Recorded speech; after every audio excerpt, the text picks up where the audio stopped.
Культура – это лишь тонкая яблочная кожура над раскаленным хаосом. Так пишет Фридрих Вильгельм Ницше. В действительности, культура – это единственное понятие, которое держит нас на волоске, который в любой момент может оборваться, и наше общество просто попадет в хаос. Она должна быть не только на показ, не только в стиле одежды или на словах. Человек должен быть культурным везде. Редакция программы «Это не по-ингушски» поднимает тему культуры поведения на дорогах и попытается разобраться, почему мы всегда говорим о уважении, но на дорогах забываем об этом понятии.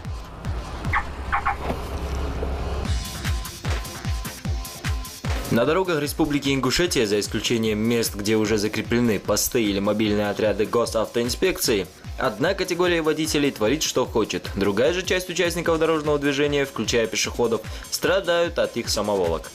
Несмотря на все агитации, несмотря на всевозможные указатели, несмотря на нравоучения, картина остается все той же. Водитель не хочет исправляться.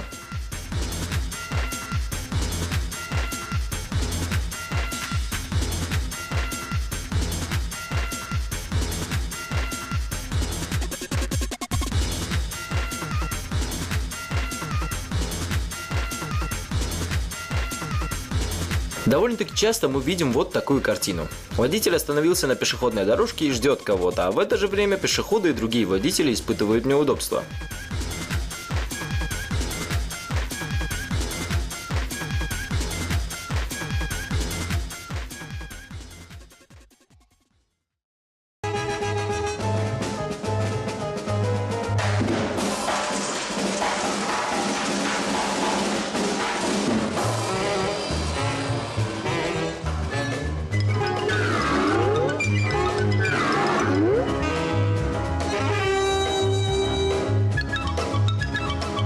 А чего это ты от меня удирал? Привычка. Ты догоняешь, я удираю. Мы решили разобраться, в чем же все-таки причина такого поведения. Почему мы говорим много, но и половины из этого не применяем на практике. Некоторые представители нашего сообщества автолюбителей часто используют такую практику. Припаркуюсь поближе, чтобы ходить поменьше. Способствует этому, по моему мнению, две причины. Либо человек просто ленивый, либо он не думает о том, что своим поведением может доставлять неудобства другим членам нашего сообщества. Мы везде кричим о том, что нужно соблюдать наш этикет, эздел. Но в удобный для нас момент почему-то мы об этом забываем.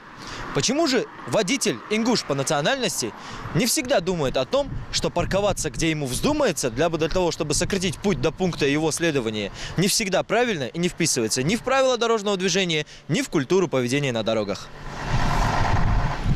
Основные нарушения правил дорожного движения это является выезд на полосу встречного движения, превышение установленной скорости. По выявлению этих нарушений нами госавтоинспекторами госавтоинспекции Республики Ингушетия проводим рейдовые мероприятия вблизи рынка. Там проводим это мероприятие, где у нас находится республиканская больница. Там проводим мероприятия, составляются административные материалы в отношении этих лиц. Парковочные места, отведенные для инвалидов, это соответственно с Кодексом по административному правонарушению про правила дорожного движения влечет административный штраф. И кроме того, привлечение административного правонарушения этих водителей проводим разъяснительные беседы, просветительские беседы мы проводим, чтобы в дальнейшем они не допускали такого рода вида нарушения. Значит, несмотря на работу сотрудников госавтоинспекции, проводимую в этом направлении, несмотря на пропаганду безопасности дорожного движения, ситуация все та же. Может быть, водители просто чувствуют безнаказанность? В адрес ГИБДД граждан через официальный сайт поступает жалобы, что в неправильном месте паркуются водители свои транспортные средства, отведенные для инвалидов, отведенные для общественного транспорта, для высадки, посадки пассажиров. Да, бывает и поступают эти жалобы.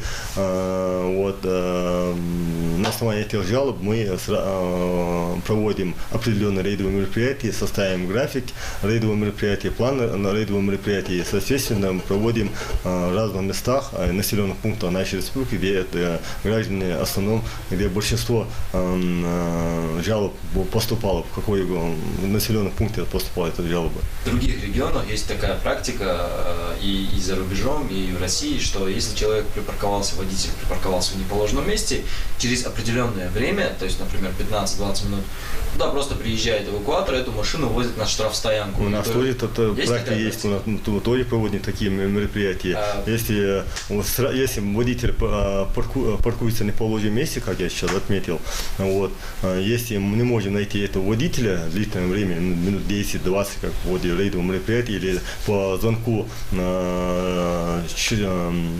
человека, который позвонил в госавтоинспекцию, машина припаркована на неположенном месте, она мешает участникам дороги движения. Сразу мы выезжаем, если не можем найти этого данного водителя, мы фотографируем данные госномера автомашины, все, и сбиваем по базе данных, сверяем, находим этого водителя по базе данных, кто является собственником данной автомашины. Все, и сразу машину забираем на эвакуаторе, ставим на штрафплощадку. Когда водитель появляется, сразу составляем административный материал в отношении этого водителя. Все, и привлекаем к административной ответственности данных лиц. Тогда получается, что система наказаний за такие нарушения правил имеет недостаточное влияние на нерадивых водителей? Мы услышали мнение работников ГАИ, почему водители не всегда думают о правилах поведения на дороге. Давайте же посмотрим, что предусматривается на этот счет в нашей религии, на каком месте стоит культурное поведение и в чем заключается взаимное уважение друг к другу. Вообще, когда мы говорим о нравственности, это очень важный момент в исламе. Аллах Всевышний в Коране сказал: «Ва иннака ля хулукин азим». Поистине ты прекрасного нрава, то есть великого нрава. Это аят сказан о пророке Мухаммаде, саллаллаху алейхи вассалям. Нрав имеет очень большое значение в исламе, потому что человек богатый, нравственный, он в первую очередь своим поведением призывает людей к исламу, потому что ученые говорят, одно поведение, то есть один поступок, лучше, чем 1000 слов. Мы можем сказать, встать перед людьми, красиво призывать людей к исламу, но наш один поступок может заменить эти все 1000 слов, которые мы произнесем. Поэтому именно из-за нрава, из-за поведения пророка Мухаммада, саллаллаху алейхи вассалям, и его сподвижников люди принимали ислам. Аллах Всевышний в Коране говорит: если бы ты был грубым и жестокосердным, то люди разбежались бы от тебя. То есть, если бы у тебя не было этого нрава, если бы у тебя не было такого красивого нрава, когда ты сдерживал обещания, заключал договора, не нарушал договора, когда ты мягко с людьми обращался, когда ты был щедрым, милостивым и так далее, если бы этих качеств у тебя не было, то люди от тебя разбежались бы. Вот поэтому очень важное значение имеет нравственность, и пророк Мухаммад, саллаллаху алейхи вассалям, неоднократно об этом повторял в своих хадисах. Но ведь все это рассказывается с самых ранних лет. Дома, в школе, в заведениях среднего и высшего образования. Проводятся беседы в мечетях, читают проповеди на эту тему. Более того, с внедрением интернет-ресурсов в нашу жизнь все это можно найти во всемирной сети. Но почему же картина остается все той же? На остановках невозможно стоять, девушки не могут идти по тротуару, а нормальные водители двигаться по своей дороге. Ну, если мы говорим о дороге, дорога – это вообще общественность, общественное достояние, да, это не личное кого-то. Поэтому некоторые ученые говорят, что если человек создает препятствия на дороге, даже если это богоугодное дело, на самом деле вот совершение намаза – это же самое лучшее, да, то, что человек может сделать. Но если он встанет и будет совершать намаз на дороге, при том, что он какое-то препятствие создает на дороге, то награду он за это не получит. Мало того, что он награду не получит, он еще наказание за это получит. Кроме этого, пророк Мухаммад, саллаллаху алейхи вассалям, сказал, что человек вошел в рай, потому что он убрал препятствие на дороге. То есть он шел по дороге, увидел какую-то палку, убрал эту палку, и из-за этого он вошел в рай. Это пророк, саллаллаху алейхи вассалям, сказал. Если за такой поступок, который мы убираем то, что мешает на дорогах, да, входим в рай, то что человек получит за то, что он создает эти препятствия и создает эти проблемы на дорогах? Мы сейчас смотрим на дорогах, наоборот, каждый хочет показать свое превосходство над другим. И никакой милости мы, в принципе, и не видим, да, очень часто. Я не скажу, что всегда, но часто бывают такие случаи. Поэтому в исламе, кроме того, что есть наказание в судный день, есть еще наказание в этой жизни. Поэтому в этой жизни нужно за определенные нарушения правил наказывать людей. Если, допустим, за воровство руки рубят, да, за прелюбодействие женатых людей убивают, приговаривают к смертной казни, то и здесь за нарушение правил нужно штрафовать, нужно наказывать как-то. И когда люди будут знать, что они еще в этой жизни получат наказание, а потом еще в будущее, то это будет очень такое положительное действие на тех людей, чтобы они не нарушали этих прав. Обычно все так и бывает.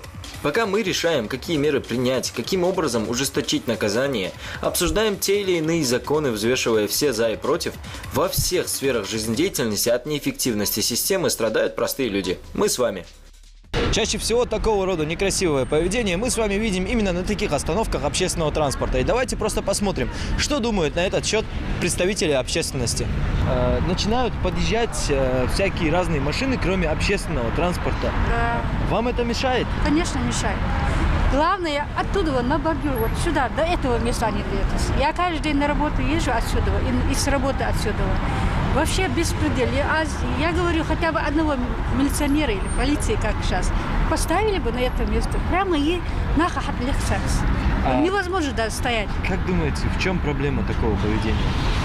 Подростки, вот что с них возьмешь? Ну, люди несознательные. зрелого возраста себе это позволяют. Ну, я большинство Иногда. видела подростков тут. Мальчики маленькие, вот, не знаю, не своим трудом, наверное, вот все это делают. Как думаете, в чем проблема таких людей? Проблемы воспитанности человека. Из дома, наверное, все идет. Надо проводить рейды какие-то почаще, чтобы работники ГИБДД стояли здесь, как-то контролировали, хотя бы изредка. Наверное, вот это и остановит их, как-то штрафовать что-то. Понимаете? И мешает, и некрасиво, и нехорошо. А как думаете, в чем проблема таких людей? Ну, то есть... Я, например, я думаю, это воспитание их, вот, воспитание их, домашнее воспитание. Если объяснить бы этому человеку, как надо вести себя в общественном месте, вот, тогда он исправится, да, хорошо. Исправится, да. Вот, пожалуйста, посмотрите, вот сплошная сейчас. Его сейчас еще и пропустят все. Вот, пожалуйста, он еще посигнает, скажу, что идиоты меня не пропустили. Мы боремся за безопасность дорожного движения, мы выявляем нарушения. Вот, если нет парковочных места, водитель должен сам знать, куда ему поставить машину, чтобы движущим транспортным средствам, другим участникам дорожного движения, чтобы он не препятствовал, не мешал. Вот, с человека, самого человека должен быть нравственное воспитание и культура, должен быть культурным и воспитанным, чтобы не мешать другим участникам дорожного движения и препятствовал дорожно-транспортному происшествию. Самым плачевным пунктом некрасивого поведения на дорогах является вот такая вот ситуация. Ленивый водитель пытается обратить на себя внимание проходящих девушек по тротуарам, но не всегда это заканчивается добром.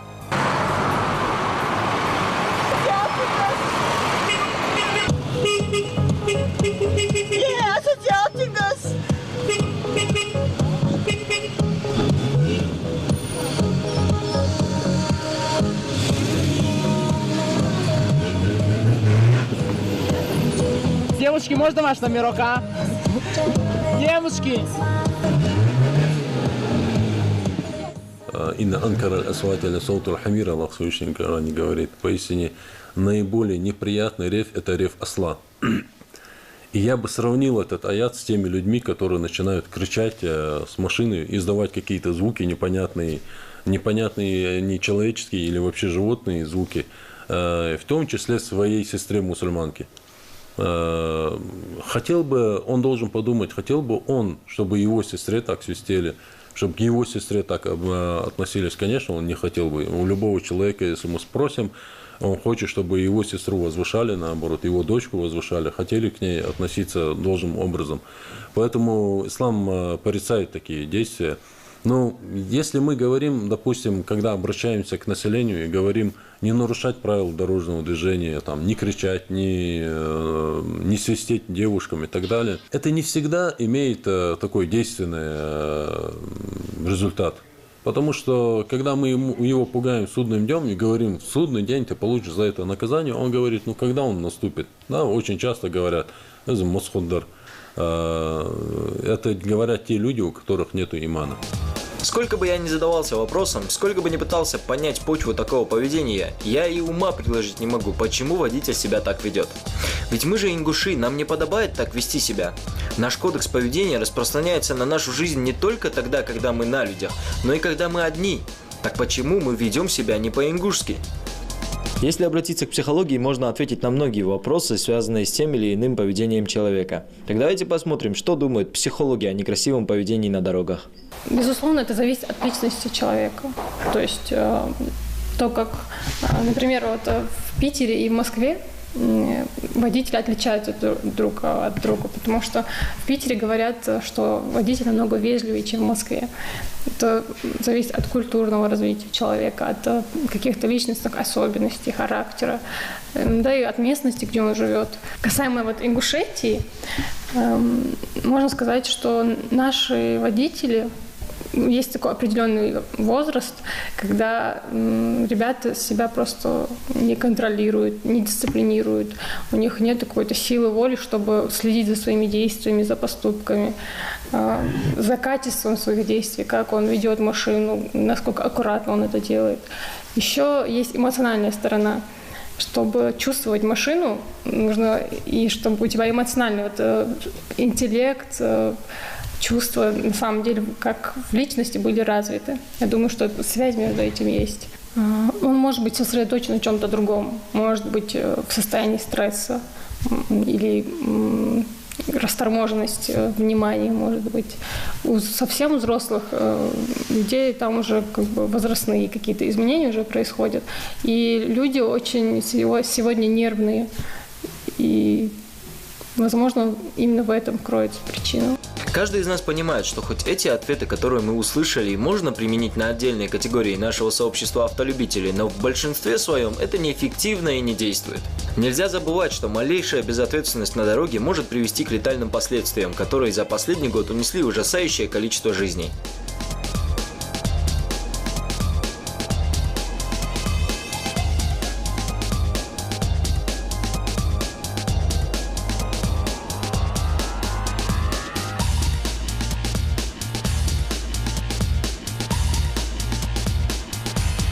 За 9 месяцев в нашей республике зарегистрировано 155 дорожно-транспортных происшествий, в которых 57 человек погибло и 262 человека получили ранения различной степени тяжести. Остается только надеяться, что водитель все-таки прислушается к нашим пожеланиям. Пожелал бы я в первую очередь населению Имана терпению на дорогах. Это очень важно. Если у человека есть терпение, это очень важное качество. И это милость Всевышнего Аллаха, если у человека есть терпение, работать над самим собой и стремиться к довольству Аллаха. Мне как девушке, как ингушке, не только как психологу, очень знакомо это чувство, когда ты переходишь дорогу, и водители начинают некрасиво выкрикивать что-то из машины, сигналить. Это привлекает внимание, это портит настроение чаще всего. Потому что со стороны это выглядит очень некрасиво, невежливо, некультурно. И хотелось бы, чтобы наша молодежь больше следила за своим поведением, чтобы это было красиво по отношению к другим. Даже если ты там хочешь привлечь внимание девушки, то можно сделать по-другому, а не дико выкрикивать или что-то такое использовать. Хотелось бы их призывать к тому, чтобы они просвещались. Если человек будет уважать себя, в первую очередь, уважать своих близких, и он будет уважать других участников дорожного движения. В действительности, на дорогах нашей республики проблема плохого поведения останется актуальной и насущной, сколько бы о ней ни говорили. В наших силах только начать с самого себя и сделать все, чтобы быть вежливым водителем и, конечно же, истинным ингушом.